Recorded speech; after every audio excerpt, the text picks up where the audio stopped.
אם מדיסון וג'פרסון ופרנקלין מגיעים עכשיו ומסתכלים על ארצות הברית של 2026, מה הם חושבים ממה שנשאר מהשיטה? שבאמת כל בן אדם נולדו שווים ויש להם זכויות בלתי ניתנות להפקעה, כולל היום גם שחורים וגם נשים וגם ילידים וגם להט"בים, כל הדברים שלא היו אז. השיטה לא יכולה לעבוד בלי מעמד ביניים שיש לו מה להפסיד. אבל השיטה עצמה יכולה ליצור מעמד ביניים על ידי כך שאתה תביא לצמיחה כלכלית. לא הייתה אימפריה שהייתה נצחית. כל אימפריה, מקורות העוצמה שלה בסוף מדלדלים, משתנים. מה הביא לאמריקה להיות אימפריה? והאם מה שהביא לה, אותם מקורות עוצמה, עדיין מחזיק מעמד או שמדלדל. אבל אמריקה דווקא בחוסר השלמות שלה, היא מתכתבת היטב עם חוסר השלמות של כל אחד ואחד מאיתנו. לזה שאנחנו רוצים שמיים ואנחנו תקועים בבוץ. זה ככה זה בני אדם. הם לא אלוהים והם לא שטן. אוקיי, ערב טוב. תודה רבה לכולם שבאתם. מעריך את זה מאוד. תודה רבה לאייל נווה. תודה לכם. פרופסור להיסטוריה, לשעבר ראש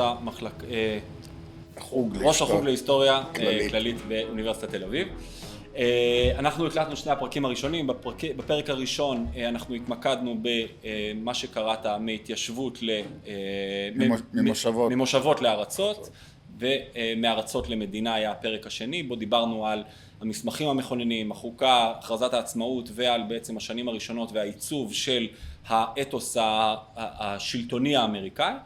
והיום אנחנו נסתכל באיזושהי רטרוספקטיבה על מה נהיה מהדבר הזה, מה נשאר מהרעיונות האלה, איך זה יתבצע בסופו של דבר. אנחנו לא נעשה את זה באיזשהו מסלול ליניארי, אנחנו נקפוץ קצת הלוך חזור ונסתכל באיזושהי יותר על נושאים ורעיונות ופחות על איזשהו קו היסטורי ישר. אני אתחיל באיזשהו רטרוספקטיבה שחשבתי שנדבר עליה, כדי לקחת את הדוגמה של בעצם מה שאתה אפיינת מה שבעצם נוצר, השיטה שנוצרה. השופט אנטונין סקליה אמר שהייחודיות של אמריקה היא לא מגילת הזכויות שלה. כל עריץ ודיקטטור יכול לכתוב מגילת זכויות, ועל הנייר יכול להיות שאזרח בצפון קוריאה יש לו יותר זכויות מאשר אזרח אמריקאי. מה שמייחד את ארצות הברית זו השיטה, והשיטה הזאת זה מה שאתה כינית השמרנות הליברלית. כלומר, מצד אחד יש חוקים מאוד נוקשים ושמאוד מאוד מגבילים את המשטר, ומאוד מאוד מגבילים את היכולת של המשטר להפוך בסופו של דבר לעריצה ולכפות את הרצונות שלה על הפרט. ומצד שני, רעיונות גדולים, רעיונות של ליברליות ורעיונות של זכויות, קניין, זכויות טבעיות, קניין פרטי, שוויון זכויות וכו'. כלומר, כשאומרים שהכל תקוע בוושינגטון, זה לא באג של המערכת, זה פיצ'ר שלו. לזה התכוון המשורר. ורציתי להתחיל בנושא שבאמת לא דיברנו עליו הרבה בהתחלה, שזה נושא העבדות. כלומר, נגענו בזה קצת בהתפתחות של איך שזה התחיל, ואני אקח עכשיו עוד דקה ואני אקח איזושהי סקירה זריזה על איך שזה התחיל. בעצם זה מתחיל, אמרנו, מאיזשהו כורח המציאות, שזה מה שיש, המשרתים שלהם שהם הביאו בחוזים בורחים, וזה מתפתח לאיזושהי שיטה, וכשהם מכוננים את מגילת העצמאות, כותבים את מגילת העצמאות, כל בני אדם נולדו שווים, אבל לא באמת עולה להם בראש לבטל את המוסד הזה של העבדות. גם כשמגיעים אנשים כמו המילטון ולפייט לוושינגטון, בעל העבדים, הוא לא באמת יכול לעשות עם זה יותר מדי ומגלגל את הכדור קדימה. זה מתגלגל לכל מיני פשרות בסנאט, פשרת מיזורי וכולי, כל מיני דברים, עד שזה מגיע למלחמת העצמאות, שגם מלחמת האזרחים, גם במלחמת האזרחים, לינקולן, אפילו כשהוא נבחר לנשיאות, כשהוא נכנס סוף סוף לתפקיד שלו במרץ, שכבר חצי ממדינות הדרום כבר עזבו את האיחוד, הוא עדיין אומר, רק תחזרו ואנחנו נפתור את הכל, אני לא אקח לכם את העבדים, אל תדאגו. הוא אומר לי, אין לי שום כוונה לבטל את העבדות במקום שאני נמצאת. כן. אני לא מוכן לאשר את זה במקומות העתידיים. כן. והנקודה אולי שאני חושב שמביאה אותנו הרבה יותר קרוב להיום גם, זה שאולי הנשיא שהפך לאחד הגיבורים הגדולים של הקהילה השחורה, FDR, פרנקלין רוזוולט, בגלל שהוא כל כך קידם אותם כלכלית, ואני זוכר שקראתי כל מיני עדויות על זה שהם תולים תמונה שלו בבית ליד ישו, כן, בגלל שהוא שם להם לחם על השולחן, הוא גם זה שלא הסכים בשלוש וקצת כהונות שלו להעביר חוק אחד נגד לינצ'ים, וזה בשנות ה-40 של המאה ה-20, כן? אז שמרנות מצד אחד, כן, לא משנים הרבה, לא מנדנדים את הספינה, מצד שני, רעיונות גדולים ומדברים על שוויון זכויות, ואפילו שמרטין לותר קינג מדבר על בסוף לתת להם, הוא אומר, תתנו לנו את הזכויות, הוא לא אומר, אתם צריכים חקיקה, לא צריך כלום, פשוט תתנו לנו את מה שכבר הבטחתם. נכון. תראה, העבדות זה בכל זאת הפיל שבחנות החרסינה, והם ידעו את זה, כן, לכן סדרת הפשרות. גם הם מבינים שיש פה עוול, אבל הם מבינים שהעוול הזה, אם מבטלים אותו, לא תהיה ברית. משום שהבסיס הכלכלי של, בייחוד אחרי גילוי הכותנה, זה לא רק הכותנה, זה גם הקשר לבנקאות, והקשר לצפון, והקשר למסילות ברזל, כלומר גם כולם מושקעים בעבדות. ויודעים שזה לא ילך. ויודעים שזה לא, מה זה לא ילך? זה הולך, אבל זה בניגוד לאיזושהי התפתחות ליברלית של חירות האדם. ואז אתה רואה את סדרת הפשרות האלה במהלך המחצית הראשונה של המאה ה-19. שהמטרה של כל הפשרות האלה היא פשוט לגלגל את הכדור. קודם כל לא להחליט, אבל לתחום. לתחום את זה במובן כזה, איך חיים עם עוול, שבתקווה הוא ימות מוות טבעי. אבל כל עוד הוא לא ימות מוות טבעי, אם נהרוג אותו, נהרוג את עצמנו איתו. אנחנו לא יכולים להתאבד עם הסיפור הזה. זה מחזיק מעמד עד שנות ה-60. וגם אנשים שכותבים נגד זה רעיונית, לא רוצים באמת. מעט. יש קבוצה של איזה 30,000 איש, אבולישניסטים, אבולישניסט, שזה קבוצה, אתה יודע, איך אני אומר, תמיד יש משקפי מרץ באולם, ותמיד צועקים, ואומרים זה לא יכול להיות, זה בוסטון, ואוניברסיטת, האזור הזה. מעט נציגות. לא, הם היו לא פוליטיים, הם היו נגד נציגות, גריסון אומר שברגע שנכנס לפוליטי צריך לעשות פשרות, לא ניכנס, המנהיג שלהם היה עיתונאי בכלל, איש רוח. אז יש קבוצה כזאת, אורל הדותום, הריאט ביצ'פסטוק, כל מיני, אבל רוב הציבור לא איתם, לא בצפון ולא בדרום.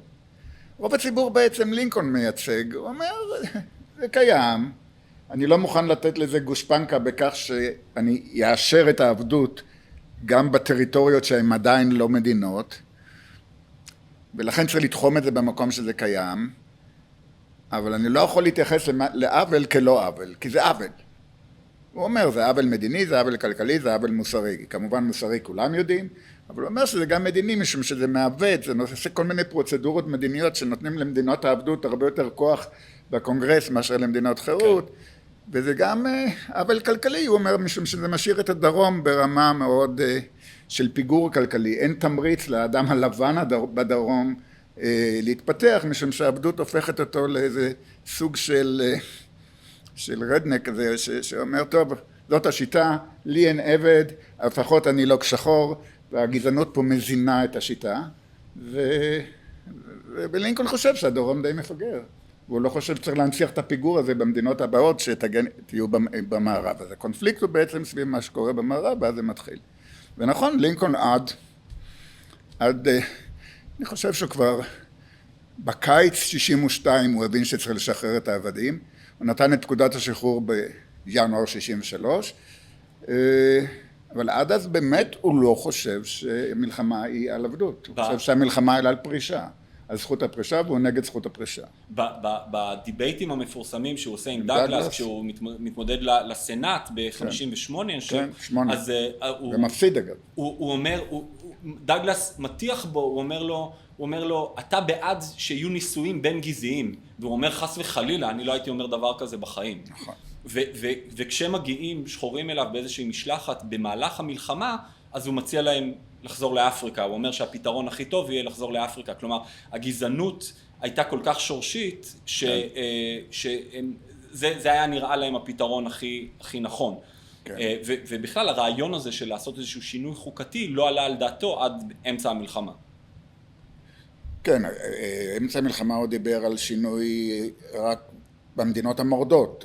פקודת האמנציפציה היא שחרור העבדים במדינות המורדות.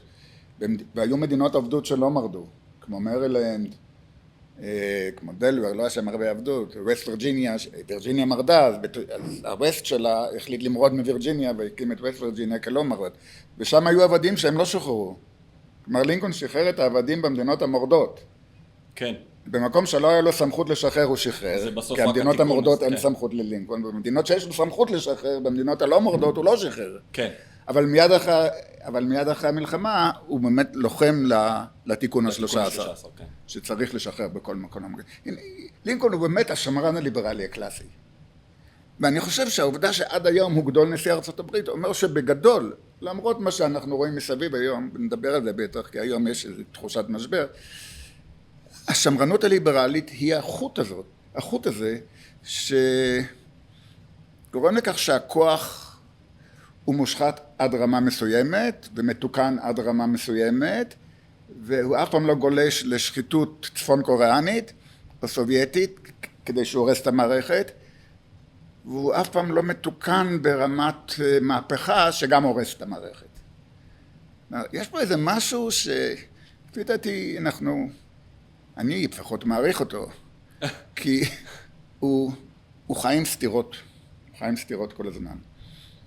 עכשיו, כמובן, אין פה לוגיקה, אבל מי אמר שבהיסטוריה יש לוגיקה? כלומר, אנשים הם חיים עם סתירות, אתם יודעים. זה באיזשהו שלב זה כן קצת משתנה, נכון. כשהם מרגישים כן את הצורך הזה, אולי הניו דיל, אולי זה הקו פרשת מים בסיפור הזה. מלחמת העולם השנייה אולי. ניו דיל ומלחמת העולם השנייה, שכל כך הרבה שחורים בעצם נלחמים במדינה שנלחמת נגד גזענות, ואחר כך שהם חוזרים הביתה לאלבמה, הם לא יכולים לשבת עם אדם לבן באותה מסעדה. כלומר, יש פה אבסורד, ברגע שהאבסורד זועק לשמיים, מתחיל תהליך תיקון. אני תמיד ראיתי את זה דווקא בנקודה הזאת של הניו דיל, בגלל שהניו דיל היה בעצם השלב הזה שהם בעצם אומרים, אוקיי, הובר לא היה נשיא רע במיוחד, אבל הוא אמר את אותה שמרנות, תראו, מה אתם רוצים? אתם השקעתם כסף, הפסדתם אותו, אתם עכשיו אין לכם בית, סליחה, אבל איפה זה פוגש אותי?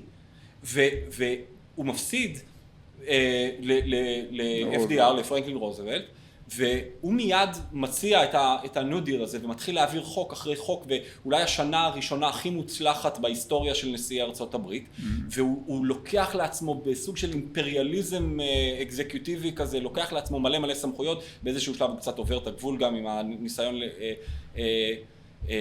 לשים עוד שופטים בבית משפט עליון, אבל הוא כן אומר, חבר'ה, אתם ביקשתם את זה, אתם אמרתם שאתם רוצים שאני אפתור לכם את הבעיות, ככה זה עובד. זה אומר שאני מגייס כאן את מי שאני רוצה, שאני מלאים את מה שאני רוצה, כי אם אתם רוצים את התמורה, אתם צריכים להבין שזה אומר שאנחנו משנים קצת את השיטה. כן, אבל הוא יכול היה לעשות את זה כשהשיטה הייתה כל כך משברית, שהגיע מצב שיש לך קרוב ל-22% אבטלה, ושהתל"ג לא מתחיל לרדת במקום לעלות, אז במצב משברי הוא הולך לכיוונים רדיקליים. אבל זה נשאר, כלומר... ואז זה לא כל כך רדיקלי, כי בסך הכל הוא עושה מה שבמדינות אחרות כבר, נגיד, עשו קודם על בסיס שמרני או על בסיס ליברלי. כלומר, ביסמרק, גדול השמרנים בגרמניה, הקים מדינת רווחה לפני שרוזוולט הקים. וביסמרק לא היה בדיוק דמוקרט גדול. אבל מה שרוזוולט אומר הוא בעיקר בסושיאל סקיוריטי אקט, שזה הקדנציה השנייה, אבל כמובן גם החקיקה. אם כי החקיקה הזאת היום שנסכם לה בפרספקטיבה זה בלבול מטורף של חוק שסותר חוק שחוק שסותר חוק. ושלא עזר המון. שעזר לעשירים. עזר למי שקיבל את חוקי המשחק. הוא קצת שינה את חוקי המשחק מתוך עמדה שמי שיש לו יכול לשנות חוקי המשחק. הוא פגע בעיקר בעצמאים הקטנים, הוא פגע בעיקר באלה שלא מסוגלים לשנות את חוקי המשחק כפי שהוא עשה. אבל בגדול, אני לא נגד רוזוולט, אני חושב שהוא אחד הנשיאים הגדולים שהיו בארצות הברית, דווקא בגלל שהוא העיז, דווקא בגלל שהוא אמר, כן, אנחנו הולכים. עכשיו, הקשר בין רוזוולט ושחורים הוא מורכב מאוד, כלומר, אין פה איזה משהו למען השחורים, יש משהו לפרגוטן מהם. כלומר שהשחורים בעיקר פרגוטן יותר מאחרים, אז כנראה הם קצת הרוויחו יותר מאחרים, אבל אני חושב שמי שהכי הרוויח מרוזוולט ומניו דיל זה היהודים דווקא. זה סיפור אחר. מה זאת אומרת? תסביר. תשמע, היהודים מאוד היו כבר בתוך המערכת האמריקנית במצב של מעמד בינוני נמוך, והניו יהודי מאוד עזר למעמד בינוני נמוך. איטלקים, יהודים, אירים, עכשיו בשלב מסוים לינקולן, רוזוולט ב-36 הוא פוחד להפסיד, ואז הוא יוצר את המפלגה הדמוקרטית החדשה על סמך קואליציית מיעוטים.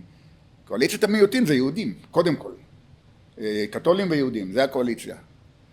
ולכן היהודים מאוד הרוויחו גם פוליטית מהממשל של רוזוולט, למרות שהוא היה אנטישמי לא קטן, במושג של אנטישמיות בריטית. כן, הוא היה פרוטסטנטי כזה, מהזן הישן, אשתו שנאה קתולים, גם הוא לא היה חסיד גדול. כן, הוא ראה את ג'וזף קנדי, אשתו הייתה עזבת היא לא הייתה יכולה לסבול את האיש הרשע והפושע הזה, אבל הוא היה צריך לשלם למפלגה, והוא נתן המון כסף.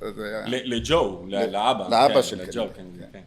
בקיצר, גם רוזוולט וגם אשתו הכילו את הסתירה הזאת, אני חושב שמי שבעיקר נהנה מהשינוי שהוא עשה, והוא עשה שינוי, אני יודע לזה שינוי, זה הרפורמה אולי הכי גדולה, ממש על גבול הקו האדום של סוציאל דמוקרטיה. הוא לא הגיע לכיוון הזה, אבל הוא הגיע לליברליזם, אני קורא לזה ליברליזם מתערב. אני חושב אבל שיש משהו ששינה את התפיסה הבסיסית של איך האזרח הקטן תופס את הממשלה שלו, נכון. את השלטון שלו, נכון. בשלב הזה. ואולי לא רק שם, אולי זה השפיע גם על כל העולם אחר כך. כן. זה כבר לא הממשלה רק דואגת לתשתיות ולזה, לא, אם אין לי אוכל זה באשמת הממשלה. נכון. זה אני חושב משהו לממשלה יש אחריות שאנשים לא ישנו מתחת לגשר. כן. אי אפשר להיות אדיש לעובדה שיש הומלסים. מה שרייגן אמר שאפשר להיות אדיש. כלומר, מהניו דיל ועד שנות ה-80 בעצם אמריקה נכנסת לאיזשהו טרנד של אחריות הממשלה לתת רשת ביטחון למי שלבד לא יכול להקים רשת. ולכן נגיד, זה עזר מאוד לשחורים, כי לשחורים לא הייתה רשת ביטחון אם לא היה אחריות פדרלית, כי אחריות מדינתית בדרום הם לא רצו, בצפון הם היו תמיד בשוליים בכל הסלאמס במקומות האלה ולא הייתה להם השכלה כמשאב שיכול למנף את הצורך בידיים עובדות גם לקריירה, כלומר אחרי שפתאום לא צריך יותר צורך בידיים עובדות אחרי המלחמה אז מפטרים אותם ראשונים. אז המערכת שרוזוולט בנה כמדינת רווחה עזרה להם. אז אם אנחנו מסתכלים רגע, עכשיו אני רוצה רגע לקחת צעד אחורה שוב ולהסתכל על הכל ברטרוספקטיבה קצת. אם מדיסון וג'פרסון ופרנקלין מגיעים עכשיו ומסתכלים על ארצות הברית של 2026, מה הם חושבים ממה שנשאר מהשיטה? לא על טראמפ ועל אם הם אוהבים או לא את ההתקפות על איראן, אלא אם הם מסתכלים על מה נשאר מהשיטה שהם בנו, מהשלד הזה, מה הם חושבים? קודם כל הם מסתכלים, הם עמומים מזה שהחוקה עוד קיימת. אתה חושב? הם אומרים, זה מדהים, לא, הם שמחים, הם מאוד שמחים שהחוקה היא קיימת, בהתחשב בעובדה שהחוקה של סטלין שהייתה הרבה יותר אוטופית כבר לא קיימת. או חוקת ויימאר למשל, שהייתה מדהימה, לא קיימת. והם גם המומים מכך שאחרי מלחמת העולם השנייה כמעט כל מערב אירופה חיכו את החוקה האמריקנית, ולא את חוקת ויימאר, כי באמת חוקת ויימאר היא מושלמת, הכל יש שם. אז הם עמומים, הם אומרים איך זה עובד עד 250 שנה, ואחר כך הם עמומים מזה שהיו רק 20 ומשהו תיקונים. כל כך מעט. מה זה 20 ומשהו? 10 הם כבר העבירו. 10 זה הם העבירו, אז בעצם יש רק איזה 12-13, ויש איזה תיקון שאסור לשתות, ותיקון שמבטל אותו, אז בעצם גם תוריד עוד 2, 11 תיקונים. מה זה הקטע הזה? אני חושב שהם היו מאוד שמחים, בגדול. זה שרד, וזה שרד, כלומר...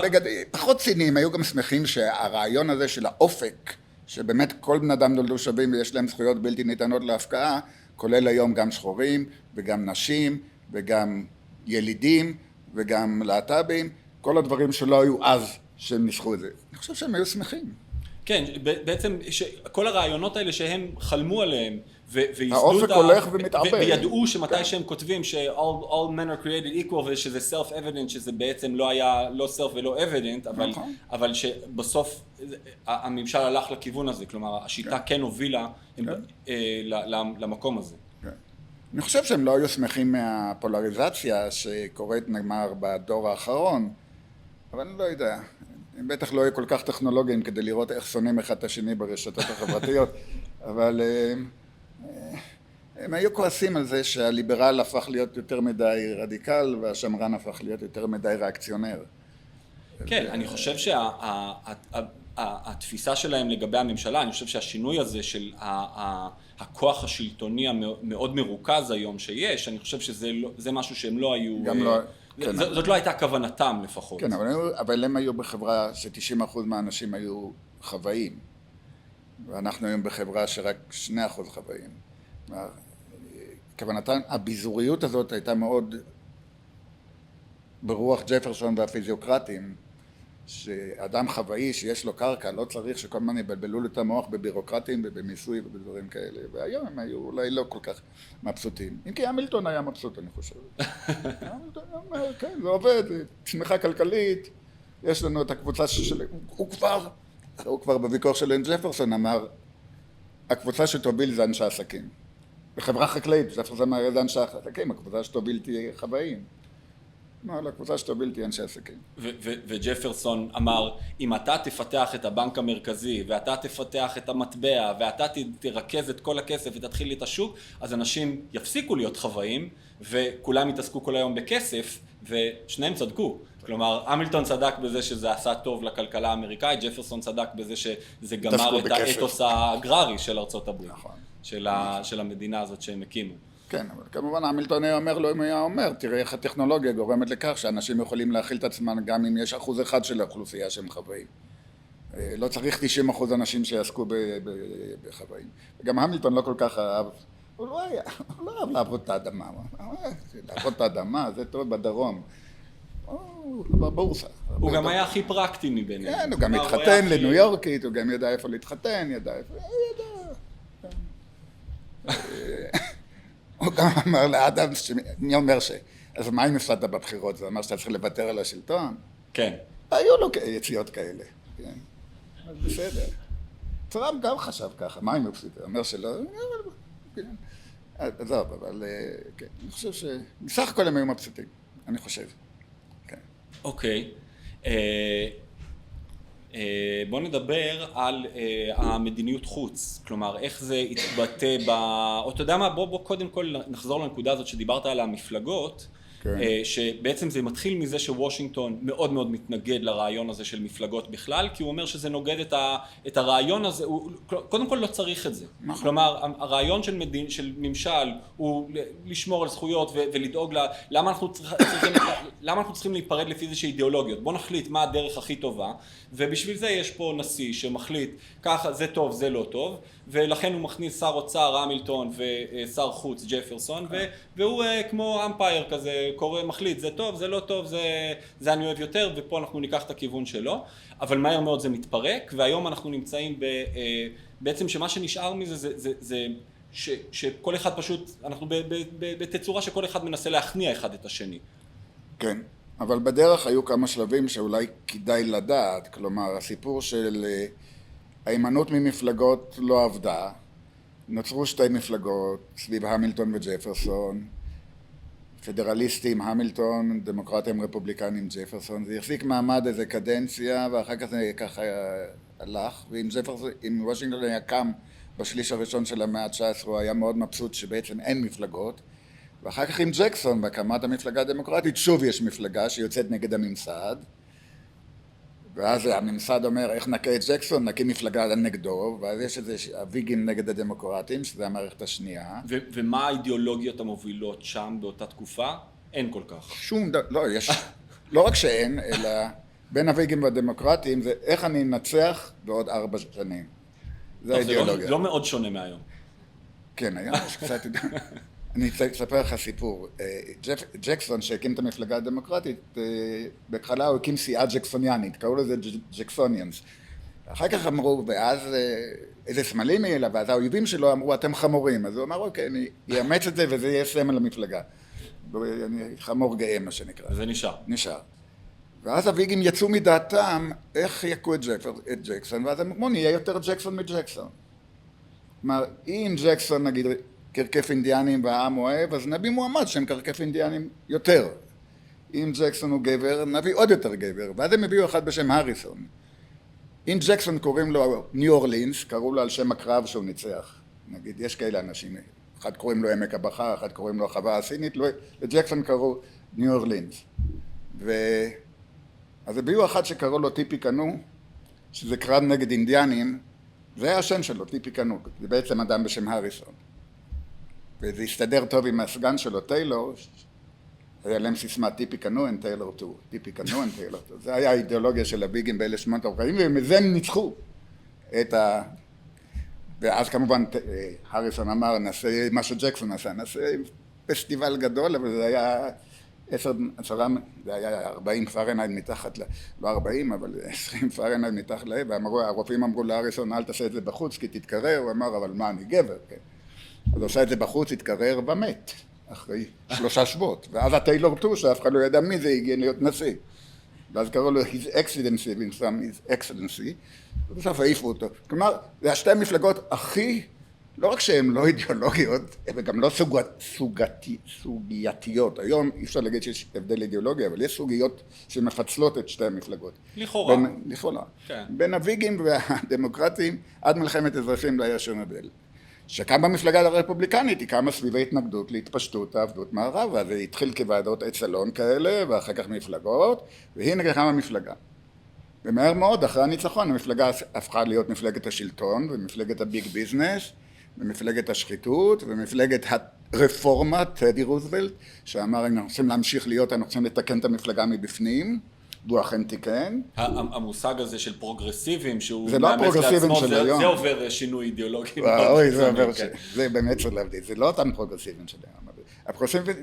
הפרוגרסיבים של טדי רוזוולט פחדו מהמושג רדיקלס, כי זה אנרכיסטים, זה רדיקלים, זה בא מאירופה, כל מיני רעיונות מהפכנים. פרוגרסיבים של היום זה הרדיקלס. שמרנים ליברליים, הם לא רדיקליים, הם לא מורידים ראשים למלכים. אז אם רק נגמור את הסיפור המפלגתי, אני חושב שבתחילת המאה ה-20, הרפובליקנים בעצם בשלטון רוב הזמן, כלומר, בגלל שהם המלחמה, הם ניצחו, הדרום זה מפלגת המפסידים, זה די הדמוקרטים.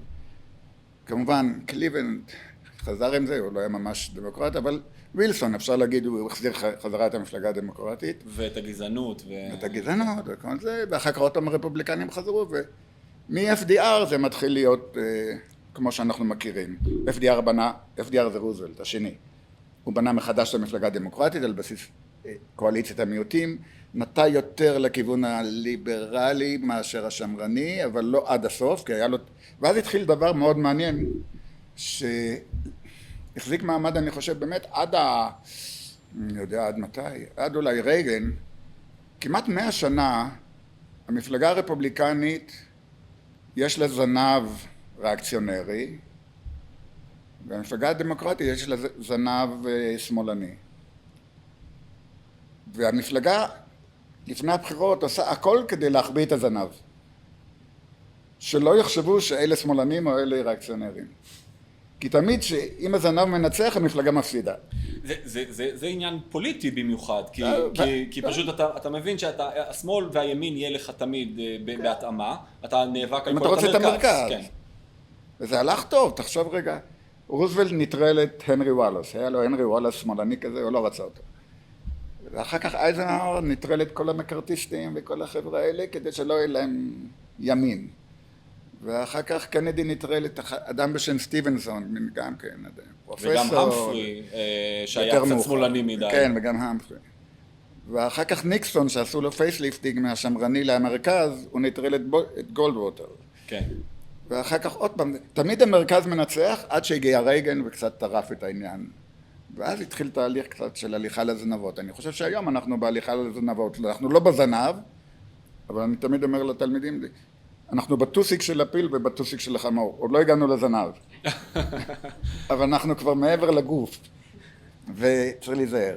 אבל אולי שווה רק לומר שזה לא עניין חוקתי בארצות הברית שיהיו שתי מפלגות, זה לא הכרח, זה היה יכולים להיות 30. שיהיו 30 כולם יפסידו. כן, אבל זאת השליטה וכל פעם, אף פעם לא מועמד מועמד לא זכה ביותר קצת, אני חושב אולי הכי מוצלח היה רוזוולט. כן, רוזוולט הראשון. שגרם להפסד לניצחון של ווילסון, כאילו להפסד של הרפובליקנים. זה פעם ראשונה שמפלגה שלישית הגיעה מקום שני. כן. שרוזוולט הראשון פיצל את המפלגה הדמוקרטית כי הוא רצה לחזור, אז בעצם הוא הקים מפלגה פרוגרסיבית, שהיא ממש פרוגרסיבית. את המפלגה הרפובליקנית הוא פיצל. הוא פיצל את המפלגה הרפובליקנית ואז הדמוקרטים ניצחו. ואז פעם ראשונה, מפלגה שהיא לא דמוקרטית ולא רפובליקנית, הגיעה מקום שני. מאז זה לא קרה. רוס-פרו, 19%, אם אתה זוכר, היה איזה קטע, רוס-פרו. מתי? אני לא... מתי זה היה? השם מצלצל, אבל אני לא... ג'ורג' בוש, 88, אני לא... 92, עם קלינטון, אני חושב. כאילו, בוש HW. כן. אבל אם כבר הזכרנו את ההתמודדות לנשיאות ב-1914, 12 עם, לא, אני מדבר על 16, על 16 עם רוזוולט, אז אפשר לדבר, לא, 12, רוזוולט זה 12, 16 ווילסון ניצח בגדול, פעם שנייה, אז 12 הוא ניצח פעם ראשונה, 16 הוא ניצח פעם שנייה, 20 נפסידו. אוקיי, אבל מה שאני זוכר מהבחירות האלה של 16 זה שווילסון ומי שהתמודד מולו, שכחתי את שמו, אבל שניהם יודעים בוודאות שארצות הברית צריכה להצטרף למלחמת העולם הראשונה, ושניהם בדלנים. ושניהם אומרים, חד משמעית הם לא הולכים להצטרף. וכאן אולי ניכנס לסיפור הזה של מדיניות חוץ. כלומר, זה מתחיל עם וושינגטון, שהנאום פרידה שלו אומר, ארצות הברית צריכה להיות מנותקת ולא ליצור בריתות והתחייבויות עם מדינות אחרות, ובאיזשהו מובן, האתוס הזה נשמר, אולי למעט כמה בעיות במהלך הדרך, התפיסה הזאת נשארה עד היום. קודם כל, 1916 זה מה שווילסון אמרה, תבחרו מחדש בווילסון, קדנציה שנייה, הוא ישאיר אתכם מחוץ למלחמה. He won't send your boys to Europe. כן, הוא ישאיר אתכם מחוץ למלחמה. וזה אחרי שכבר הגרמנים הורידו את הלוסיטניה. לוזיאנה כבר טבעה ואחרי... ווילסון יודע בוודאות שהם צריכים להיכנס למלחמה. ברור. אותו דבר קורה עם רוזוולט, 1940. כן, הוא אומר, אנחנו לא ניכנס למלחמות זרות, 1940. גרמניה כבר כבשה את כל אירופה. לא ניכנס למלחמות זרות, הוא יודע שייכנסו. כן. הוא יודע... ואומרים לו, אתה בטוח שאתה רוצה להגיד את זה? הוא אומר, לא, אם יתקפו אותנו, זאת לא תהיה מלחמת ברירה, אז אל תדאגו. ואז תקפו אותם והכל בסדר. וזה ימשיך להיות כל הזמן באיזשהו, כמו שטראמפ, כלומר, אני נכנס כי אין לי ברירה, אבל אני אצא כמה שיותר מהר, כן? לרוזוולט זה הלך טוב, לא שהוא ראה את זה כי הוא מת חודש לפני, אבל שם היה ניצחון מוחלט, אין מה לעשות. במאי גרמניה נכנעה, באפריל רוזוולט מת. אלוהים גם כן, גם אלוהים משחק במשחק הפרגמטי הזה, הוא אומר, לא עד הסוף, אתה לא תראה מה שעשית. אבל טרומן ראה שיש ניצחון. ואז הם ממשיכים ככה, אם כי אתה יודע, יש וייטנאם ויש כל מיני פנטזיות של, אתה יודע... במאה ה-19 היו כמה ניסיונות, אבל שלא עברו חלק. יש מלחמת מקסיקו שהיה המון התנגדות אליו, אפילו לינקולן התנגד אליו, והמלחמה עם ספרד ב-98, ששם דווקא הייתה מלחמה סתם שהם אמרו יאללה בוא נלך להילחם בספרדים. המלחמות אף פעם הם לא ערך, הם תמיד איזה צורך וצריך להסביר את זה והתקיפו אותנו, והאמת שרוב הזמן חוץ מפרל הרבור לא התקיפו את אמריקה, התאומים, כן. אז צריך להסביר למה אני במלחמה, אבל באיזשהו מקום אתה, איך אמרתי פעם לתלמידים, כנראה שאם אתה המעצמה הכי גדולה בעולם מבחינה כלכלית ומבחינה חברתית ומבחינה תרבותית ומבחינה טכנולוגית, אתה נדון להתערב אפילו אם אתה לא רוצה. זה הדילמה, אני נדון להתערב, אני לא מעוניין להתערב, אבל אין לי ברירה אלא להתערב כי אני לא ליכטנשטיין. בגדול זה עוד פעם מחזיר אותי לשמרנות הליברלית, כי הסנטימנט השמרני אומר אני רוצה לשמור על המצב הקיים. והסנטימנט הליברלי אומר, אבל הם פוגעים בזכויות אדם בצפון קוריאה, או בפקיסטן, או באיראן, או בזה, ובגרמניה הנאצית. אז צריך להתערב, אבל לא עד הסוף, אולי רק קצת, אולי נצא. אז שני הסנטימנטים האלה גם יכולים להסביר את הזיגזג של טראמפ, אם כי קשה לי להסביר אותו במונחים אחרים, כי יש פה משהו באישיות, אבל בגדול, נצא רגע מהאישיות, הוא בתוך ההקשר, הוא בתוך המסגרת הזאת השמרנית ליברלית, ללכת צעד ולאחור השניים, בצעד ואחור. לנו זה לא כל כך טוב, כן טוב, תלוי באיזה זווית הם נמצאים, אבל כנראה זה משרת, או מייצב את השיטה הזאת, גם במדיניות חוץ. כן. כמעט כל המלחמות נעשו על ידי ליברלים. במאה ה-20, מי שנכנס למלחמות זה נשיאים דמוקרטיים, כולל וייטנאם. אם כי מי שנכנס זה כנראה בלי שהוא ידע, זה אייזנהאואר. אבל מי שנכנס עמוק זה כבר קנדי וג'ונסון.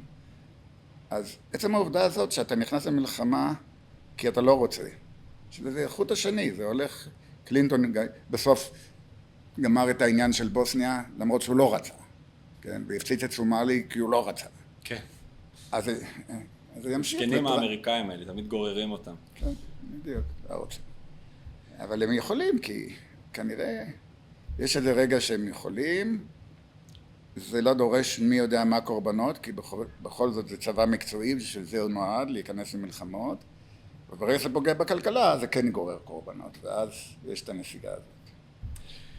אני רוצה שוב לקחת איזשהו מבט אחורה, דיברנו על זה שבעצם הסיבה שכל הרעיונות האלה, כן, של האסכולה הסקוטית של היום וסמית ולוק ומונטסקיה וכל הרעיונות הגדולים של המאה ה-18 וה-19, סליחה, המאה ה-17 וה-18, הסיבה שהם יכלו להגיע לאיזשהו יישום בארצות הברית, זה בגלל שהם ראו את זה קורה, נכון? דיברנו על זה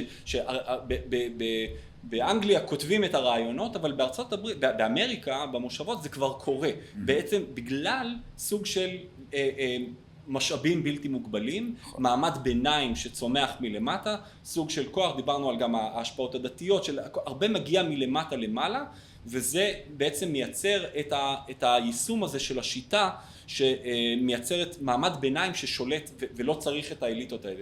כשאתה מסתכל, אם אתה מסתכל על המודל הזה, כן, שגם, וארצות הברית באמת במשך הרבה מאוד שנים כל הזמן התפתחה ויכלה כל הזמן, היו לה המון משאבים כל הזמן לחלק, ולכן הצליחה כל הזמן להיות באיזושהי סוג של צמיחה. השאלה אם אתה מסתכל על המודל הזה, אם אפשר לקחת את אותו מודל למדינות שיש בהן פחות משאבים. כלומר, אם אפשר, אם זה המשאבים שגרמו לשיטה לעבוד, או שזה השיטה שגרמה למדינה להיות כל כך עשירה. שאלה מצוינת, מאוד קשה לענות על זה היסטורית, אבל תראה, זה נלקח למדינות שיש בהן פחות משאבים עם תוכנית מרשל. ברגע שאמריקה הצילה את מערב אירופה, מצד שני אתה יכול להגיד מה, לא היו משאבים אינטלקטואליים או של מעמד בינוני רדום גם אחרי התבוסה גם אחרי הקטסטרופה של מלחמת העולם השנייה היו. כלומר זה נלקח למדינות שיש מעמד ביניים, ולכן תוכנית מרשל עבדה מצוין באירופה. היא עבדה פחות מצוין בעולם השלישי. וברגע שהעולם השלישי יהיה לו מעמד ביניים, אז היא כן תעבוד מצוין. כלומר, אתה צריך שיהיה איזשהו מעמד ביניים של אנשים שיש להם מה להפסיד, כדי שהם לא ילכו לקיצוניות. תוכנית מרשל זה דוגמה פנטסטית, איך העסק הזה עובד גם לא בארצות הברית, אבל מצד שני אתה יכול להגיד מה זה לא עובד, זה עובד בעצם במערב, בארצות הברית זה מערב. אולי תגיד מילה על תוכנית מרשל? תוכנית מרשל זה תוכנית שהאמריקנים השקיעו הון עתק כדי לשקם את אירופה אחרי מלחמת העולם השנייה. בתקציב פדרלי, לא הפרטי. חלק מהתקציב להשקיע בגרמניה, שלא יהיה בנאצים, להשקיע באיטליה, שלא יהיה בפשיסטים, להשקיע בצרפת, בבלגיה, בכל המקומות, אפילו להזמין את פולין וצ'כיה כדי להרגיז את הרוסים, והם באו, אבל הרוסים אמרו שדיר באלק אל תבואו, נכבוש אתכם, אז הם חזרו. ובעצם להראות לעולם מה קורה למדינות שקיבלו את תוכנית מרשל, וזה עבד פנטסטי, עד שהגרמנים כבר עשו מכוניות יותר טובות מהאמריקניות, ואז זה כבר לא עבד כל כך טוב. המכונות כביסה, והיפנים עם הסוני שלהם עיקו את השוק, אבל זה עבד מ-45 עד שנות ה-70 המאוחרות, פתאום המודל הזה עבד גם במערב אירופה או ביפן. עבד טוב. כלומר, זה כן, צריך גם וגם, צריך בדיוק. השיטה לא יכולה לעבוד בלי מעמד ביניים שיש נכון. לו מה להפסיד. אבל השיטה עצמה יכולה ליצור מעמד ביניים על ידי כך שאתה תביא לצמיחה כלכלית ויהיה איזה סוג של trickle down economy, שמהצמיחה הכלכלית הזאת גם מי שלא מיליונר ירוויח. כן.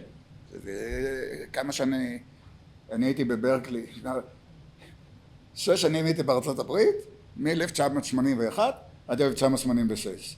רונלד רייגן, בברקלי, נו, באמת. אז זה, אתם יודעים, זה כמו להיות איש מרץ בתפוח. אז זה ברקלי. אז חשבתי שהוא הכי נורא, וגם אני חושב שהוא הכי טוב. הכי טוב, מול מאחרים, כן? אני חושב שהוא, כי הוא הבין היה בו איזה משהו שלא לקח את עצמו יותר מדי ברצינות. והוא חזר לשמרנות אחרי תקופה ארוכה של יותר, בוא נגיד, הרבה יותר מאזן, הכף נטה הרבה יותר לליברליות, הוא לקח את זה למקום של המשפט המפורסם שלו, החמש מילים הכי מפחידות בשפה האנגלית זה Don't worry, the government's coming. נכון. כן, אתם צריכים, תחיו, תעזבו, אתם לא צריכים אותנו. אבל אחר כך הרעיון הזה שאחרי רייגן העשירים נעשו עשירים יותר והעניים מעניים יותר, כנראה הוא לא נכון. העשירים נעשו עשירים יותר. אבל גם נוצר מעמד בינוני סביב העושר של העשירים. בואו לא נשכח. יכול להיות שזה לא בגלל רייגן, יכול להיות שזה בגלל הייטק, יכול להיות בגלל לא יודע מה, בגלל כל מיני מבנים. בכל זאת הוא לא הפריע לכך שהמעמד הבינוני המשיך לצמוח. העשירים נעשו עשירים יותר. כולם אומרים, העשירים נעשו עשירים אולי עד גבול השערורייה. כן, אני זוכר את ה-USA Today, אמר, הוא היה מיליארדר יש באמריקה, פנטסטי. כן, אבל יש לכם 330 מיליון איש, מה איתם? אבל זה לא נכון שהעניים נעשו עניים יותר. כל עוד הייתה צמיחה כלכלית, ובתקופת קלינטון למשל הייתה צמיחה כלכלית מטורפת, זה נכון, היה דפיציט, אבל בגדול, המעמד בינוני גדל. מה שכנראה קורה היום, שיש קצת בעיה של המעמד בינוני נמוך, וזה קצת מסביר את טראמפ. מצד שני, זה לא אין מעמד בינוני, יש מעמד בינוני. יש הזנחה לגבי פלח אוכלוסייה אחד שכנראה לא נהנה מכל ה-affirmative action וכל המדיניות היותר שמאלנית שהביאה לכך שאם אתה לא שחור ולא להט"ב ולא צאצא של אינדיאני וסתם אדם לבן עני שעובד קשה, שהברג'וב ברח לבנגלדש, אין מי שידאג לך. ואז אתה בוחר בטראמפ ועושה כמובן את הבחירה הכי לא לוגית בעולם, אבל הכי הגיונית היסטורי, כי אנחנו לא לוגיים, ואתה בוחר בטראמפ כאיזה סוג של נקמה נגד כל השמאלנים האלה. זה מוזר. כן.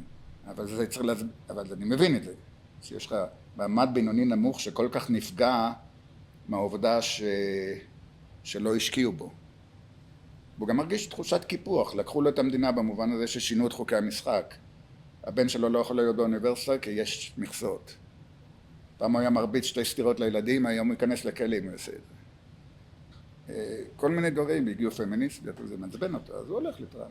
אבל אני חושב שבמובן הזה אולי המייסדים, הם היו בכלל שואלים שאלה אחרת, הם היו אומרים, מה זה לא השקיעו בכם? מי אמור להשקיע בכם? אוקיי, אבל זה כבר נכון, אבל אחרי רוזוולט להגיד את זה, ואחרי ה-Great Society להגיד את זה, ה-60s, זה כבר קצת אנכרוניסטי. נכון, אבל לכן אני אמרתי, אני חושב שבאמת זה קו פרשת המים, ה-New Deal, כאילו... ה-New Deal, אין ספק. וה-60s זה עוד יותר New Deal, וזה לא כל כך הצליח. ה-Great Society של ג'ונסון. כן. כי אז בתוכו כבר היו דברים שרוב הליברלים שמרנים לא מסכימים. למשל מכסות, שריונים. פתאום אתה אומר, למה שריונים לצבע או למגדר? ואז מתחיל איזשהו רעידה סביב העניין הזה. אולי זה נובע מאיזשהו מקום שהוא ניסה קצת להאיץ את הקץ, כלומר, הוא עושה את ה-Civil Rights Act, והוא זה שבאמת אולי שם סוף לאפליה החוקית של שחורים סופית לגמרי, אחרי מהלך של 150 שנה, 160, 170 שנה, הוא אומר די, זהו, נגמר. אין יותר גזענות לגלית. באמת אין יותר גזענות, אין ג'ים קרו, אין שום דבר. יש גזענות, לא לגמרי. אבל מצד שני, זה כן, אם אתה הולך לעשות משהו רדיקלי, שזה היה רדיקלי, מה לעשות, כאילו, אבל אולי זה הגיע הזמן להוריד את הפלסטר, זה גם גורם ל... הוא עשה דברים נהדרים לפי דעתי, אבל היה איזה קטע בצד הקיצוני של הדברים שהוא עשה, שהשמרנים תפסו אותו ואמרו, זה לא יכול להיות, זה un-American, זה socialism, זה העדפה מתקנת, זה בעצם אפליה נגד האדם העובד ועוד ועוד ועוד. אבל יתר הדברים, אני חושב שה-Great Society עם כל הביקורת שיש לה, עשה דברים בגדול מאוד טובים. הוא יכניס למעמד הבינוני אנשים שלבד לא יכולים להיכנס. על ידי עזרה בחינוך, אני יודע, לא כל כך העדפה מתקנת, אלא תמריצים לצאת לעבוד, תוכניות ויסקונסין שקצת הצליחו וקצת לא הצליחו, כן, דברים כאלה. בסדר, אנחנו מתקרבים לסיום. חשבתי אולי אם יש שאלות למישהו שהוא רוצה לשאול על... כן, אמריקה לא מושלמת רק. אם חשבתם שאני חושב שאמריקה מושלמת, טעות. אל תדאג, כולנו עזבנו. זהו, למקום מושלם. אתה לא משכנע אותנו, אנחנו יודעים שלא מושלם. אבל אמריקה דווקא בחוסר השלמות שלה, היא מתכתבת היטב עם חוסר השלמות של כל אחד ואחד מאיתנו. כלומר, אמריקה עונה לזה שאנחנו רוצים שמיים ואנחנו תקועים בבוץ. וככה זה בני אדם. הם לא אלוהים והם לא שטן, הם creature creator, הם יצור שהוא יוצר גם, וזה גורם לכל מיני מוגבלויות לא מודעות, ואמריקה מודעת לכך שהיא לא מושלמת, ועדיין, איך אומר מייקל וולצר, שמרן הליברלי האחרון, למרות שלא יאהב להגיד את זה, we are imperfect, but we are an ongoing democracy, כלומר, אנחנו כל הזמן בתהליך של שיפור. זה אומר אדם שהוא מתויג על ידי השמרנים כשמאל ועל ידי הרדיקלים כימין, שזה הכי טוב. אז אולי אם אנחנו כבר מזכירים את זה שכולנו עזבנו את זה, אז נגיד מילה. אני נולדתי. אני חושב... אני לא נשארתי. שאלו אותי למה לא נשארת? למה לא נשארת?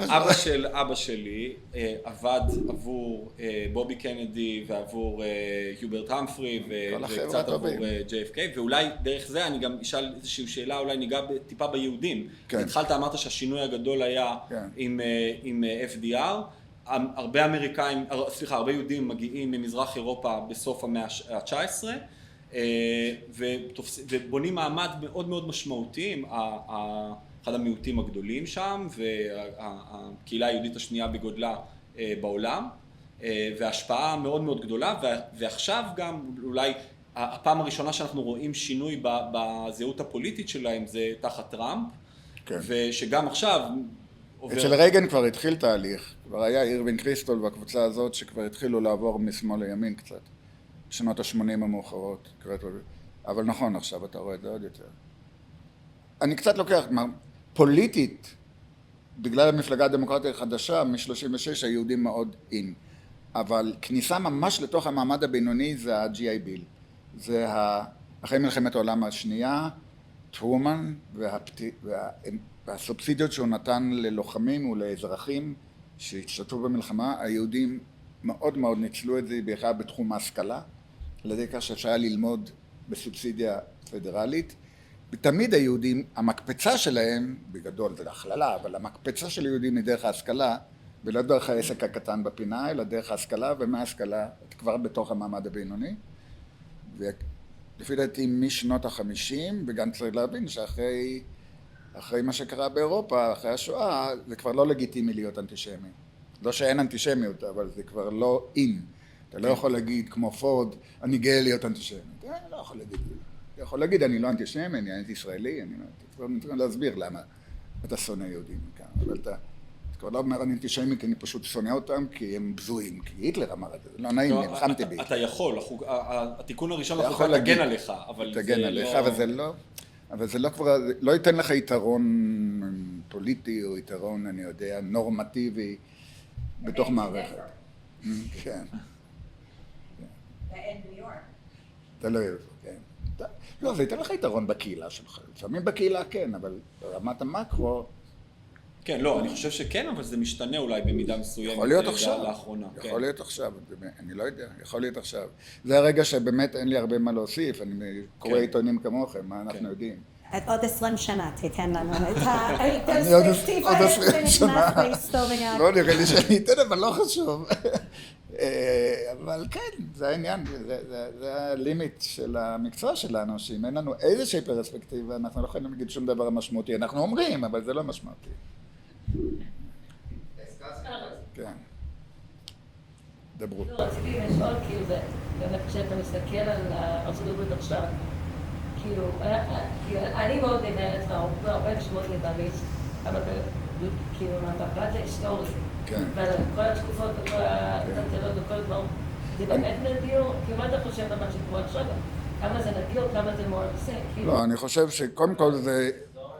כן, אני אחזור לשאלה, המציאות הנוכחית בארצות הברית, כמה היא אנומליה וכמה היא פשוט איזשהו גל מסוים שבסוף... כן. קודם כל זה לא נדיר.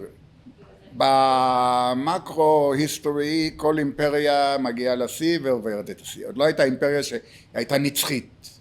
רומא, 500 שנה, בסדר.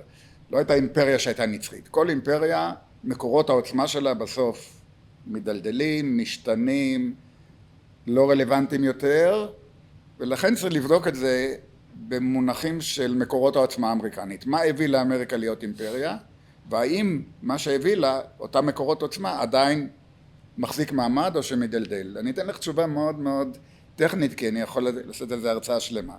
יש בערך 6 מקורות עוצמה. ריחוק מהעולם, הם היו במשך שנים... קונטיננט. כן, קונטיננט. ריחוק מהעולם, שהם אירופאים עשו מה שהם רוצים, לנו יש קיאנוס מפה, קיאנוס משם, קנדה נחמדה ומקסיקו שהיא לא מאיימת. דמוגרפיה הומוגנית יחסית של white Anglo-Saxon Protestants, יחסית. כלכלה צומחת כמו שאף כלכלה אחרת לא הייתה במהלך המאה ה-19 והמאה ה-20 לפחות עד שנות ה-70 או ה-80. חברה, מעמד בינוני שהולך וגדל, הולך וגדל. ודבר אחרון, הם קיבלו אינפוזיה של אינטלקטואלים שכל השכל של אירופה, בגלל שהוא ברח מהיטלר ומסטלין, הגיע לאמריקה. הם לא צריכים לגדל את זה, הם גדלו במקומות הכי טובים באירופה, והגיעו לאמריקה מאיינשטיין ועד, אני יודע... אופנהיימר עוזב את ארצות הברית ללמוד בגרמניה, אבל במלחמה כולם... כלומר, פתאום קיבלו 80,000 אינטלקטואלים ב3 שנים, שהפכו את אמריקה למקום הכי... האם כל 5 דברים האלה קיימים היום? אז אני חושב שהריחוק מהעולם לא קיים, כי כל העולם כבר גלובלי. כלומר, היתרון הזה הוא לא קיים במאה ה-21. הוא לא שהוא נגד, אבל אין לה איזשהו ייחוד. אני חושב שכלכלה צומחת, סין כנראה צומחת יותר, אבל עדיין היא צומחת. אז אני לא יודע, היא צומחת, יותר מאירופה, פחות מסין. מעמד בינוני הולך ומתרחב, דנמרק יותר מעמד טוב, בדנמרק אין עניים כנראה בכלל. דמוגרפיה, הוואספ כבר לא קיים, הוואספים לא עושים ילדים, חוץ מכם, אנחנו לא עושים. לא עושים ילדים, ומי שעושה זה הלא וואספים, שזה יכול להיות שבקליפורניה עוד מעט ידברו ספרדית וידברו, אז המודל הזה, והסיפור האינטלקטואלי אני חושב שעדיין קיים, עדיין ממשיכים לברוח לאמריקה, כי יש שם יותר כסף, יותר משאבים, אתה לא, כמובן, אתה עשית עלייה ואתה באוניברסיטה העברית, אבל בטח בקולומביה נתנו לך יותר, וגם אני לא עשיתי כי אני למדתי היסטוריה אמריקנית ואמרתי לעצמי, אני אהיה עוד אחד מה1,000 אנשים של היסטוריה אמריקנית באמריקה, פה לפחות אני אהיה אחד מתוך 3. אז חזרתי.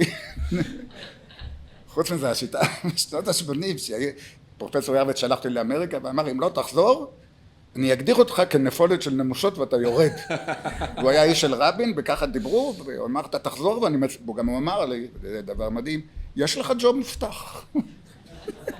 שזה דבר, גמרתי את ברקלי וראיתי שאין ג'וב מובטח באמריקה, צריך ללכת למרקט ולעניינים ופרסומים, וירבץ אמר, יש ג'וב מובטח, אז באתי. אבל זה משהו אחר. אם נחזור לעניין הזה, 5 הגורמים האלה, חלקם עובדים, חלקם פחות, ולכן אין לי תשובה. אבל יכול להיות שהתחום הטכנולוגי הוא עדיין ראשון, והמדעי, והמחקרי, והסיליקון ואלי הוא בסיליקון ואלי ולא במקומות אחרים, והרפואה, ויחד עם זה יש איזה עיוותים. אמרתי עוד משהו ששכחתי, הפוליטיקה. הפוליטיקה היה מנגנון יציבות בלתי רגיל, וזה דיברנו כל הזמן. האם זה ימשיך? אני מקווה שכן. יכול להיות שאנחנו באיזה קצת ליקוי מאורות עכשיו, אני חושב מאובמה צד אחד וטראמפ צד שני, אבל אני חושב שבסופו של דבר זה כן יתכנס בשתי המפלגות, כי הם רצון לנצח. אני אגיד עוד משהו, נקודה אחת על השאלה הזאת. חושב שהרבה פעמים אנחנו שומעים, אנשים אומרים, הוא הנשיא הכי גרוע שהיה פה, אני חושב שזו רטוריקה פוליטית שהיא, בסוף אם מסתכלים על 45 נשיאים קודמים לטראמפ, היו הרבה נשיאים לא רציניים בכלל. כאילו, לא... ביוקנן. סליחה? למשל ביוקנן. ביוקנן. מה זה ביוקנן? הביא אותם לתוך מלחמת האזרחים. הוא ממש יזם את זה כמעט. הוא אמר, אסור לכם לפרוש, אבל אני לא יכול למנוע מכם לפרוש. זה מביא את הסתירה הכי יפה. והוא זה שאמר לטוני, לשופט טוני, לעשות את הפסיקה בדרד סקוט, שהייתה ממש הקטליזטור אולי הכי רציני למלחמת האזרחים. היו נשיאים, והוא נשיא ממש גרוע, היו נשיאים גם נורא סתמיים, שלא עשו שום דבר, שאולי אנחנו שומעים עליהם פחות, אבל הם יכול להיות שכאילו גם, שהיום היינו מחשיבים אותם כממש ממש רעים. אני חושב שמה שייחודי במציאות הזאת, זה קצת ביצה ותרנגולת, בגלל העניין התקשורתי והכל, זה שהם עושים הרבה יותר, אנחנו יודעים על זה הרבה יותר, וזה לוקח אותם למקומות הרבה יותר קיצוניים, ושזה נוגד את התפיסה השמרנית שנמצאת בבסיס של השיטה, ואם זה יתפורר, אז אני לא יודע מה יהיה.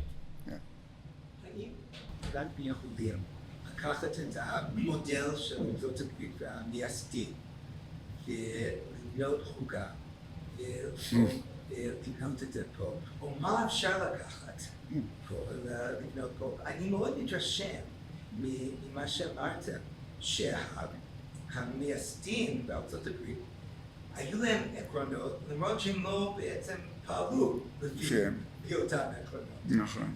אבל בכל זאת היו אידיאליים. כן. וניסו לבנות חוקה מבוסס על אידיאלים. האם זה מודל שאנחנו יכולים לקחת פה? אני חושב... האם המודל של החוקה האמריקנית של אידיאליזם ועקרונות יחד עם פרגמטיות הוא מודל שאנחנו יכולים לקחת הנה לישראל? אז קודם כל היסטורית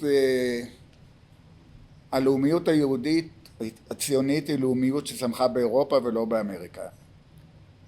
הזהות הלאומית שלנו היא זהות אתנית היסטורית שצמחה במזרח אירופה כמו פולין ולא באוסטרליה, קנדה או ארצות הברית, שזה לאומיות אזרחית פונקציונלית. ויחד עם זאת, החוקה האמריקנית שוכפלה גם בהקשרים של לאומיות אתנית. ראה גרמניה, ראה אוסטריה, ראה איטליה, ראה ספרד אפילו אחרי פרנקו שהם ביקשו עזרה מהאמריקנים לעשות חוקה. כלומר, אפשר לעשות את זה. השילוב בין אידיאליזם וריאליזם פרגמטי כנראה הוא שילוב טוב. ועוד משהו, אני חושב שהלאומיות האמריקנית, שהיא גם אוסטרלית או גם ניו זילנדית, או גם, הלאומיות הלא אתנית, הלאומיות האזרחית, היא כן מודל שיכול לעזור בגיבוש חוקה. אני חושב שהיום מדינות אירופה הן כבר לא בלאומיות אתנית, תראה את נבחרת צרפת איך היא נראית, או את נבחרת גרמניה שהפסידה, לא מדברים עליה יותר. אפילו לנורווגיה היה שחקן שחור שצבע את השיער לבלונד. אני הכי אהבתי ששני אחים, אחד נמצא בקבוצה אחת ואחד בקבוצה שנייה. כלומר, יש משהו בלאומיות האזרחית פונקציונלית שהוא מאוד אימפריאלי, הוא גם מגיע כנראה לישראל. אם תהיה לגיטימציה לסוג של זהות כזאת, שהיא אומרת לצד הזהות האתנית היסטורית תהיה גם זהות אזרחית פונקציונלית, אז אפשר להתחיל לחשוב על מודל לא לגמרי אמריקני, אבל מודל כמו שאמרת, שיכול פה לעזור לדברים. האסון שלנו שאנחנו אחרי העצמאות חשבנו שזהו, שהכל נהדר. והם אחרי העצמאות אמרו, מה קרה לנו, אם לא יהיה חוקה נתפורר. ואז אנחנו אמרנו, לא צריכים חוקה, אמנם הוא אמר באוקטובר, אבל אנחנו מחכים עדיין. אבל אחד ההבדלים הכי גדולים זה שבן גוריון אומר, סבבה, אנחנו חייבים, במגילת העצמאות, עד הראשון באוקטובר אנחנו נכתוב חוקה, אבל בינתיים יש לנו ממשל זמני. כן. ואין יותר זמני מקבוע. כן. סליחה, אין יותר קבוע מזמני. זמני. ושם הם לא עשו, וושינגטון רק נכנס לתפקיד אחרי שיש חוקה. מלחמת העצמאות נגמרת ב-81, הסכם פריז 83, מנסים עוד כמה הסדרים תוך כדי, לא הולך, לא עובד. הכל מתפורר ואז עושים חוקה. ואז 88 מסכימים על החוקה, 89 וושינגטון נכנס. הוא רק נכנס, כלומר, ה-veil of uncertainty שיש כשהם כותבים את החוקה, אף אחד מהמשתתפים שם לא יודע איפה הוא יעמוד בסוף הדבר הזה. וזה משהו ששאלתי את אייל, אני חושב במפגש השני, אם יש לזה תקדים או לפני או אחרי, והוא אמר שהוא לא מכיר, אני גם לא לפני בטח לא. אחרי כן, שמדינה נמצאת על הקרשים, שמדינה נמצאת במשבר טוטלי, שהכל מתפרק, נגיד גרמניה מאי 45, אז הם פנו לאמריקנים שעשו להם חוקה. או אוסטריה פנו לאמריקנים, או פולין אחרי 89, אחרי התפרקות של ברית המועצות. כלומר, ברור שאתה במצב משברי עמוק, יש מודל שאתה יכול להתחיל לשקם. אולי אנחנו עוד לא במצב משברי עמוק, אולי כן, אני יודע מה יהיה פה אחרי הבחירות, אבל אתה צריך להיות במצב של זהו, זה הסוף שלי אם לא תהיה חוקה. וכל עוד אתה לא מרגיש שזה הסוף שלי כקהילה, אם לא תהיה חוקה, אז לא תהיה חוקה. בגלל שחוקה, אם זה המודל האמריקאי של חוקה, חוקה זה בעצם משהו שמוציא מהמשחק הפוליטי דברים מסוימים. זה לא משהו, זה אומר, אלה ערכים שכבר כולם הם כל כך בסיסיים שהם לא במשחק הפוליטי הרגיל. נכון. וכדי שפוליטיקאי יסכים להוציא מהמשחק הפוליטי, לשים מסמר בלי ראש לגבי משהו, הוא צריך להרגיש שאין לו ברירה אחרת. כן. רצית לשאול משהו איתה? רציתי לשאול, היה שם את העבדים, אתה הזכרת שהדרום מאוד חשש שפשוט יפורר אותו כלכלית, הסיבה שכלא, בסוף היה את המלחמה, בסוף הדרום נאלץ להתמודד עם זה, להבין מה היה המצב הכלכלי שם. של הדרום? כלכלית, כן. מבחינה כלכלית הדרום... שזה לא היה כזה חשש. השאלה היא, מה ערב מלחמת האזרחים, הוזכר שהמצב הכלכלי בדרום לא היה טוב, אז השאלה היא בעצם מה בדיוק היה המצב הכלכלי שם. תלוי את מי אתה מסתכל, הדרום מצב האליטה של בעלי עבדים, שזה 2% מהאוכלוסייה, היה טוב מאוד. עדיין הייתה, כלכלת עבדות הייתה הכלכלה הקפיטליסטית הכי טובה ערב מלחמת האזרחים. מה שכן, נוצר שם מעמד בינוני לבן, שאין לו תמריץ לעבוד, כי לעולם לא יהיה לו עבד, כי המחירים כבר הגיעו שחקים. הוא לא יכול לקחת איזשהו חלק מהקרקע, כי גם המחירים הגיעו שחקים. ושם יש תחושה של אנשים שאם לא יהיה עבדות, כי האנשים האלה פשוט שמרו על המערכת, הם היו המצליפים, הם היו השוטרים, והם היו המונעים בריחה, והם היו... כל המערכת של האנשים האלה, אתה לא צריך בשביל להיות גאון גדול, ואין שם התפתחות אינטלקטואלית, ואין שם אוניברסיטאות, ואין שם טכנולוגיה, ואין שם מסילות ברזל. מערכת קפואה, ושגם המדינה יוצאת נגדם, שאוסרת להמשיך את זה, אז הם הרגישו חנוקים. אבל אני לא חושב שהסיבה היא סיבה כלכלית, אני חושב שהסיבה היא סיבה יותר של, אתה לא יכול לחיות עם העוול הזה יותר מדי זמן, אתה לא יכול להנציח אותו, אני לוקח ברצינות את מה שלינקולן אמר. יש עוול, צריך לתחום אותו. אם אנחנו נאפשר התפשטותו, הלכה ארצות הברית. אני מוכן לתחום אותו, לא לבטל אותו, לתחום אותו. ועל זה הוא הלך למלחמה. והדרום לא הסכים לתחום, אז הוא פרש, אז הוא אמר, אתם פורשים, בדמוקרטיה אי אפשר לפרוש. כי אני ניצחתי ניצחון הרוב. אז זה לא כל כך... אבל יש גם פרשנויות כלכליות יותר עמוקות, שאני פחות מקבל אותן. והעודד שאלה שולית עכשיו, והצד אותו המחשבתי כאילו, כלומר, התחושה שלי שלפחות בצד השמאלי כאילו בארצות הברית, זה הרבה מהם, יש להם ממש כמעט תחושה כאילו להיות אמרית, זה כאילו לא איזה סמל גאווה להיות. נכון.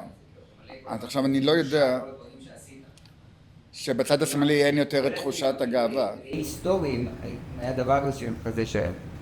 כן, היה ערב מלחמת העולם השנייה בשנות ה-30, אחרי המשבר הגדול, השמאל האירופאי היה מאוד מאוד אנטי-מדינתי, לא רק בגרמניה של ויימאר, גם באנגליה, גם בצרפת, משני הצדדים. יש תחושה בשמאל הרבה פעמים שאתה עובר את הגבול, שאתה אומר, fuck my country, אני לא רוצה. שכמעט לא היה בארצות הברית. השמאל האמריקני תמיד היה רפורמטורי ולא מהפכני. הוא אמר, המדינה לא טובה כי חסר משהו וצריך לתקן. ריצ'רד הורטי דיבר על זה, Achieving our country, גדול הפילוסופים אולי של שנות ה-90, שיצא נגד רב תרבותיות, כי הוא אמר שברב תרבותיות יש או בפוסט-קולוניאליזם יש הרמת ידיים, המדינה שלי תפוקה, אני יוצא נגדה. השאלה כמה זה בתוך השמאל, זה אני לא יודע. כמובן זה עושה רעש ואנחנו נורא מתרגשים, אבל אני לא חושב שכל המפלגה הדמוקרטית זה הסקווד. אני חושב שבסופו של דבר יש להם מה להפסיד גם לשמאל, הם יודעים את זה. אני לא יודע, אין לי תשובה כי זה בדיוק כל כך קרוב. יש אגף רדיקלי פוסט-קולוניאלי בשמאל שרואה בארצות הברית, כי באמת, כמי שבא מברקלי אני מכיר את החבר'ה האלה זה המקום הכי גרוע בעולם, לא היה דבר יותר נורא, ואני חי טוב, לגמרי לא רע במקום הגרוע הזה. אבל זה משהו אחר. כן. דיברת על מדיניות החוץ, שארצות הברית רצתה לא להילחם ולא להתרחק, שמדינה מעבר לים. איך זה מתכתב היום עם המדיניות חוץ שלהם, שהם דווקא מתערבים, גם שולחים כסף, גם דיברת על תוכנית מרשן שהיא מאוד מתערבת? אוקיי, השאלה היא בנוגע למדיניות חוץ, שדיברנו על התפיסה הבדלנית, האתוס הבדלני של ארצות הברית, איך זה מתכתב עם המדיניות של היום, וגם בכלל של המאה ה-20 של התערבות וגם כלכלית, לא רק קינטית, אלא גם התערבות כלכלית. אז יש לי תשובה אחת קלה ותשובה אחת קשה שאני לא יכול... התשובה הקלה מתכתב מצוין עם תוכנית מרשל, כי זו התערבות לא צבאית, זו התערבות כלכלית. תמיד ההתערבות הכלכלית האמריקנית לא הייתה בעיה. אנחנו מתערבים, אנחנו עוזרים, אנחנו גם מתעשרים, ואנשי עסקים תמיד דוחפים להתערבות. דרום אמריקה, מרכז אמריקה, דולר דיפלומסי, זה במאה ה-19 מלא. תוכנית מרשל זה הביטוי המדהים של ה-benevolence intervention. אני לא צריך חיילים, אני מביא כסף, עושה להם סופרמרקט, ואז לא יהיה נאציזם. כן? כי אנשים יהיה להם שפע. מה שנקרא people of plenty. כלומר, ההתערבות של הלא צבאית, לגיטימית מאוד. השאלה איך ההתערבות הצבאית, איך זה מתכתב? זה לא מתכתב, לכן גם את רואה איך טראמפ מנסה איכשהו להגיד כן לא, כן לא. Make American great again, מה זה great again? זה לא להתערב בעולם, או להתערב כלכלית, לא צבאית. וזו תשובה קשה שלי יותר, כי ממלחמת העולם השנייה הם הכי מתערבים צבאית בעולם. הכי הרבה פצצות האמריקנים הטילו על העולם אחרי מלחמת העולם השנייה, הכי הרבה התערבויות, הכי הרבה נזק בצד השני. איך זה מתכתב? אז התשובה היא, אם אתה כל כך חזק, אתה נידון להתערב. אני לא רוצה, אבל אני נידון. כמו שאני מחנך את הילדים שלי. לא רוצה לעשות לכם את זה, אין ברירה, צריך. אין לי ילדים. יש לי, הם מחנכים אותי, אבל העניין הזה של אתה הכי גדול, אתה מבוגר אחראי, אתה לא רוצה להתערב, זה בדיוק מה שאני הרגשתי כלפי הילדים שלי. אני דמוקרט, אני ליברל, לא רוצה להתערב, אבל יש גבול, כן, אתה צריך, אז ככה ארצות הברית מתנהגת. אבל זה לא תשובה ממש, זה תשובה קשה, אין לי, זה ככה, מווייטנאם זה ככה, כן. אוקיי, אז אולי נשאל שאלה אחרונה לסיכום. אם היית צריך אולי להסתכל רגע על ההשפעה של ארצות הברית בעולם, אם היית יכול לסכם את זה, מה היית אומר המסר המרכזי שארצות הברית נתנה לעולם? ליברליזם שמרני. באמת. כלומר, כל מהפכה תוביל לאסון אם היא לא תעצור בזמן. כל אוטופיה תוביל לקטסטרופה אם היא תיכנס להיסטוריה. צריך לשמור את האוטופיה לדת או למיתוסים או למקומות האחרים. ברגע שאתה רוצה להקים מלכות שמיים עלי אדמות, יהיה קטסטרופה. ואיזה מזל לנו שאנחנו ידענו לעצור בזמן. היינו, אפילו במלחמה הקרה ניצחנו, כי הבאנו את הצד השני להתרסק על האוטופיות שהוא בנה לעצמו. בעוד שאנחנו ידענו לא לבנות אוטופיות, ולכן הבנו שאנחנו לפחות נפסיד שניים, וזה יהיה הניצחון שלנו, שהצד השני יפסיד ראשון. ואני חושב שזה הישג די גדול. לזה אני מכוון שמרנות ליברלית. כלומר, תמיד אנחנו עצרנו לפני המופת. לא רוצים חברת מופת, זה בישראל. לא רוצים חברת מופת. כל מופת, קטסטרופה. אבל כמו שאמרנו, איכשהו הם תמיד זרקו את המקל קדימה. והגיעו, גרדג'לי, בהדרגה, כן, נכון, דווקא בגלל שאין לי חברת מופת, בגלל שאני לא הולך לכבוש דהר ולהתיישב עליו, תמיד יש אופק, והוא תמיד ילך הלאה, וברגע שאני אקרב הוא ילך הלאה, ואני נדון להתקרב ולהתקרב, ולעולם לא להגיע ולא להתרסק אם אני לא יודע לא להגיע. זה היופי, וזה הם שונים נגיד מהקומוניזם, מברית המועצות שהציבה כל אחד לפי יכולתו וכל אחד על פי צרכיו, באמת. כן. אני יכולה לשאול שאלה? כל המדינות האחרות שאתה מדבר עליהן, לא כמו ישראל, הם הרבה יותר זקנים זקנים מאיתנו. ואני תוהה איך אמריקה בגיל 78 מבחינת החוקה וההתנהלות שהיה שם, איך אנחנו משתווים אליהם עכשיו, כי אנחנו באמת עדיין בחיתולים. כן, כאילו בהתחשבות בזה שאמריקה כבר קיימת 250 שנה, כן. ואנחנו עוד לא הגענו ל100. לפני 100 שנה הם היו לקראת מלחמות עולם, כאילו... לא נעים לי להגיד לך, אבל כשהם היו בני 78 הם נכנסו למלחמת האזרחים. כן, זה השאלה נורא, הייתה, זה השאלה נורא. הייתה, אבל זה בדיוק מה שאנחנו צריכים ללמוד מההיסטוריה. כאילו כשאתה מסתכל על תקופה ואומר שהיסטוריה חוזרת עליה, האם אחרי 78 שנה או 80 שנה שמדינה קיימת, האם אנחנו רואים שזה הזמן שבעצם יש דור שני שנכנס, שיש ילידים אמיתיים, שפתאום זה אנשים שלא באו עם החוויות מהעבר, אלא הגיעו למקום ואומרים למה לי? אני מודה על עצמי.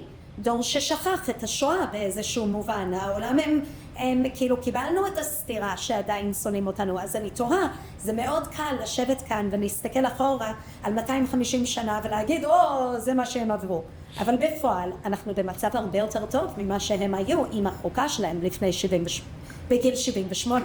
כן, בגיל 78 הם היו לפני האסון הגדול ביותר שקרה להם, שזה מלחמת האזרחים. אני מקווה שלנו זה לא יקרה, ויחד עם זה יהיה לי ללמוד מההיסטוריה, לא בגלל שהיא חוזרת, אלא בגלל שיש דפוסים שצריך להיזהר מהם שלא יחזרו. אז הדפוסים האלה, וכמו שאת אמרת, שדור המייסדים כבר לא קיים, מעט מאוד אנשים זוכרים את הרגע של ההקמה או את התשובה לשואה, צריך לחשוב במונחים אחרים, והם הצליחו לחשוב, אם כי היה להם טרגדיה כזאת גדולה, מלחמת האזרחים, זו טרגדיה איומה שקטה להם, איומה. 700,000 הרוגים, אוכלוסייה של 30 מיליון, זה אחוז אדיר, זה 2% כמעט. עדיין יותר הרוגים במלחמה הזאת מכל המלחמות ביחד. לא, יותר הרוגים מכל המלחמות של ארצות הברית, כולל ראשונה, שנייה, וייטנאם, הכל ביחד, לא משתווה למלחמת האזרחים האמריקאים. ולפעמים שוכחים ויושבים באופוריה של היום, ומסתכלים על אמריקה כאילו שהיא זה, אבל אנחנו 78 שנה וכל מתוכנת חשמלית בניו ג'רזי טרנזיט עדיין צריך קליק קליק קליק כדי עם כרטיס פיזי, כאילו יש מקומות שאנחנו כן מתקדמים עם כל הבאסה, עם כל הזה. נכון, נכון. עכשיו, אין לי תשובה אופטימית, אבל... שאולי בלי חוקה יהיה יותר טוב. אולי. צריך להיזהר, אני אומר, be careful. בייחוד אם יש לך כוח, be careful, אל תשתמש בו, don't abuse your power. ועם ההזרה הזאת, אולי נוכל להמשיך לעבור את ה-78 ולהגיע ל-100. כן, אולי, אבל אני חושב שבאמת העניין הזה, האיזונים והבלמים החזקים מאוד שטבועים בתוך ארצות הברית, עד היום כולל, דיברנו על זה כשנכנסנו לפה, שביטלו היום את אחד התקנות של טראמפ, בית משפט עליון, שמסתמך על התיקון ה-14 לחוקה, כדי שטראמפ ניסה בעצם לשנות את ה-birthright citizenship, אז עוד היום בית משפט שנחשב יחסית שמרני עם לא מעט שופטים שטראמפ עצמו שם שם, או טראמפ או בוש, אבל הם פוסלים תקנות שלו ואין לו מה לעשות עם זה, והכל בסדר, וממשיכים הלאה. זה סינדרום אייזנהאואר, אייזנהאואר הביא את ארל וורן כדי שימנע מבית המשפט להיות ליברלי, וארל וורן היה השופט הכי ליברלי. נכון, כן. עשה דברים ואייזנהאואר אחר כך בזיכרונות אומר איך אני לא הייתי, ככה זה. ליברלי זה דרך אחת לקרוא לו, הוא היה אימפריאליסט. אימפריאליסט מאוד. הכניס יפנים כטובי הכלי. אבל לא חשוב, אבל זה העניין. מבחינה הזאת אולי צריך באמת, דווקא הפסיקה של היום, זה יופי. זה יופי שבית משפט שמרני, שכמעט מינוי של טראמפ טוטלי, יצא נגדו ולא קרה כלום. כן. ולא התהפך העניין, ואפילו טראמפ לא עלה עם החבר'ה שלו לבית המשפט. כן, הוא עשה את זה לקונגרס לפני כמה זמן, בית משפט עוד לא. לא, זה מסקנה אדירה של השנים האחרונות, שעם כל זה, ה-durability של החוקה היא... ואתה יודע מה, אני אשמח אם אגב, לפחות באחד הבתים הדמוקרטיים יחזרו. כי אני חושב שזה לא טוב לשלטון של 3 בתים במפלגה אחת. זה קרה מעט מאוד בהיסטוריה האמריקנית, וזה לא היה טוב שזה קרה.